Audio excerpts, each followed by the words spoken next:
आप सभी को होली की बहुत बहुत शुभकामनाएं। होली पर्व उल्लास का पर्व है, उमंग का पर्व है। लोग कहते हैं मैं होली नहीं खेलता, मुझे रंग से बड़ी नफरत है, मुझे पानी से बड़ी चिढ़ है, मैं होली पे बाहर नहीं निकलता। ये झूठी शान जो है ना, इसे बदलिए। अपने जीवन में रंगों का महत्व है। अगर ये रंग जीवन से निकल जाएंगे तो जीवन निरस हो जाएगा। होलिका का एक सीधा संबंध कामदेव से भी है। भगवान शंकर पार्वती से विवाह नहीं करना चाह रहे थे, तब कामदेव को देवताओं ने रति के साथ भेजा कि तुम नृत्य करो और उनको रिझाओ। तो कामदेव ने नृत्य किया खूब, लेकिन भगवान की तपस्या भंग नहीं हुई। तब उसने पुष्प का एक तीर बनाकर भगवान की छाती पर मारा। भगवान को इतना गुस्सा आया, उन्होंने अपना तृतीय नेत्र खोला और कामदेव वही जलकर भस्म हो गए।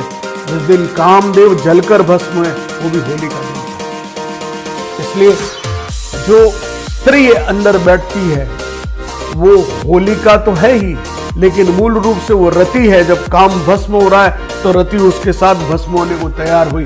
भगवान शंकर ने उसे रोका और जब कहा कि प्रभु आपने मेरे पति को जलाकर राख कर दिया, मैं कैसे रहूंगी, तो भगवान ने कहा कि ये काम को मैं जीवित तो नहीं कर सकता, लेकिन ये काम प्रत्येक मनुष्य के अंदर जीवित रहेगा और जहां तुम जाओगी वहां वो काम जागृत होगा।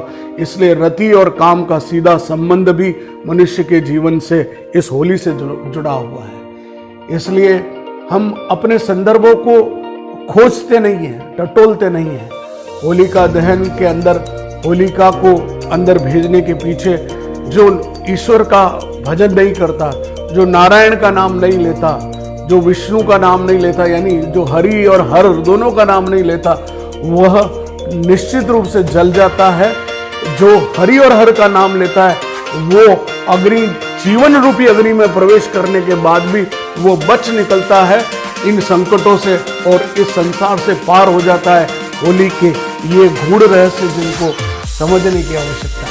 होली के दिन ही भगवान कृष्ण ने पूतना का भी नाश किया था। उसका सारा जहर पीने के बावजूद भगवान कृष्ण ने उस पूतना का नाश किया। होली के ऐसे अनेक प्रसंग जुड़े हुए हैं। राधा और कृष्ण का भी होली से बड़ा सुंदर जुड़ाव है। जीवन में जब रंग लगते हैं, हम अपने जीवन के इन मुखौटों को उतार फेंक कर इन रंगों से जब सरोबार हो जाते हैं तो फिर कोई गोरा है न काला है, सभी रंग एक साथ समाहित हैं। एक दूसरे के मैल जब कट जाते हैं, जब हम रगड़ कर इस सर्दियों के बाद जब गर्मी शुरू हो रही, होली आ रही, तो ये रंग लगने के बाद जब हम उस दिन रगड़ कर नहाते हैं तो जितना भी मैल है वो शरीर का मैल भी निकलता है और इसी दिन मन का मैल भी रंग लगाने से निकल जाता है।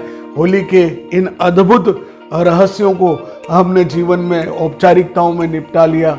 हमने जीवन में केवल इसको नशे और उन दूसरी बातों से जोड़ कर रख लिया। आइए जीवन में कटुता का समापन कर सके, प्रेम उल्लास उमंग के साथ होली मनाएं।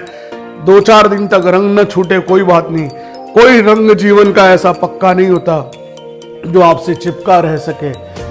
सिर्फ उमंग और उल्लास का रंग है जो जीवन में सदा आपके साथ रहता है। एक बार पुनः होली की बहुत बहुत शुभकामनाएं।